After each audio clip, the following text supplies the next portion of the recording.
friends. So this week, what I want you to do is you're going to start doing our 5-minute sketchbook time. So if you can open up your sketchbook and you're going to do 5 minutes of your sketch. What I'll do here to kind of help guide us is I'm going to draw a little bit so you guys can see where to begin.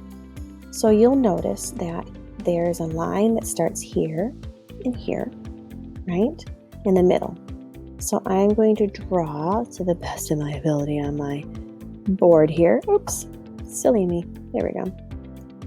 This line, and there are 3 on each side. So I'm going to do one to the left of it, one to the right of it.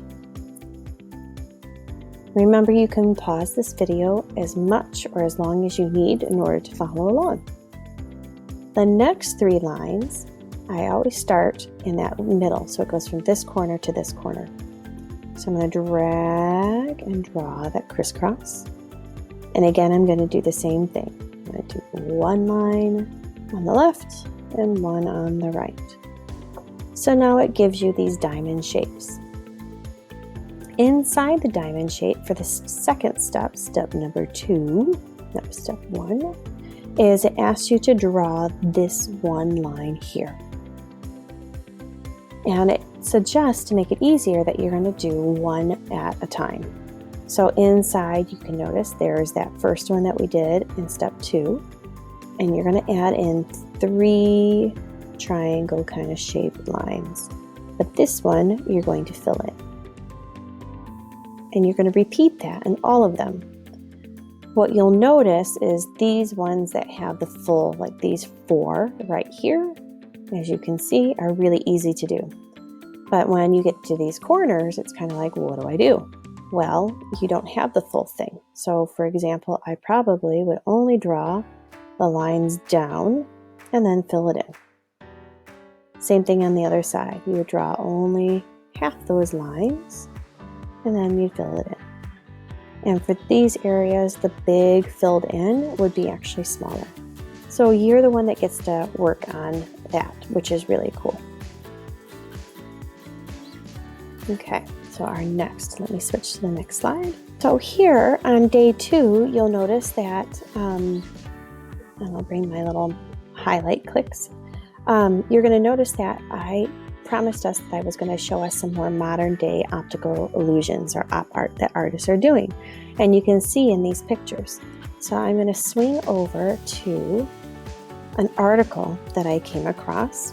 Let me make my screen a little larger here. And here's an article. The artist's name is Regina Silveira. And so here she is, and she's standing on her optical illusion. But what I want you to even look and notice is, do you see the windows here?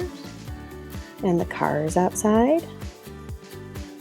And yet somehow she's in a room and she's standing and it goes really deep. Well, the illusion is she's actually not standing. So I'll scroll down here. And this is what the room looks like. She drew them. So she drew these lines on a flat floor. And when you go to interact with it, this is what you would do and what it looks like. You can stand on one of these blocks here to get a really good picture view, but everybody is actually not standing. They're actually laying on the floor. So she's using a lot of lines to create this perception or this perspective of space and depth that looks like you literally are in this hole, and it gives you that illusion. So they're actually not standing and walking, they're actually laying on the ground, and that's a really cool thing to think about. So this week, what we're going to start with, because last week in our virtual art room, you saw that we had our cube designs that we were starting. We just started talking about it, what op art is and the illusions. And in the virtual art room, you saw the packet, and in our sketchbooks, we were practicing. Today, you're going to practice on the cube template. I want you to start in pencil, and then we eventually will go over it in marker and fill it in. And you can also add in some shading using a pencil.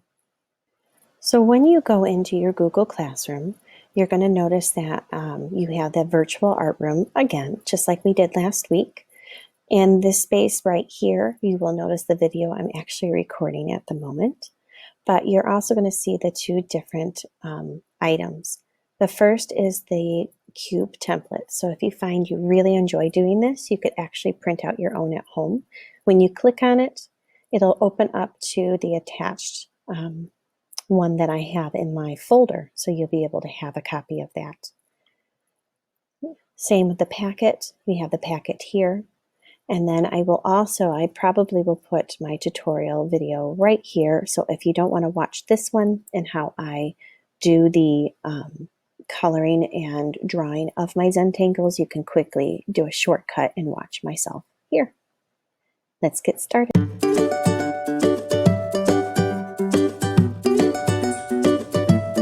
All right, so the next step that we're going to be doing is, I don't have a Chromebook, but I have my iPad, and you can do the same thing that I'm going to be doing on my iPad on your Chromebook. So here is our template. It is our cube template, and what I'm going to do is I'm going to open up to our classroom art class, and in there I've got our next week where you're going to be able to see our link. And so it's going to open up to our classroom that I have.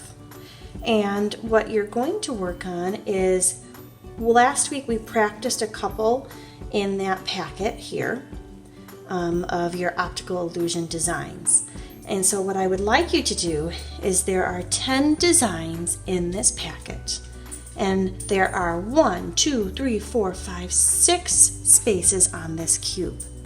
So start with the ones that you're familiar with, and I want you to look through and get an idea of exactly, which ones you feel most comfortable with, and start with those. Use a pencil. For the purpose of this video, I'm going to use a pen because my pencil doesn't always show up the best. And then that way, we'll see what you create. So I have actually put this in time lapse, and you'll notice that I'm using anything that I can find around the house.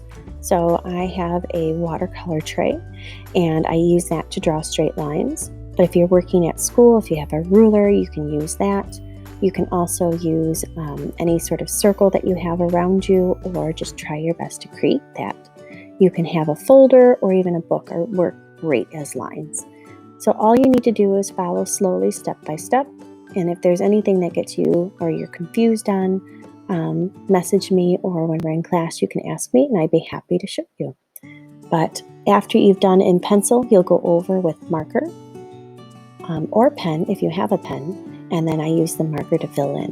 And I'm using one of my tiny little markers that I have at home.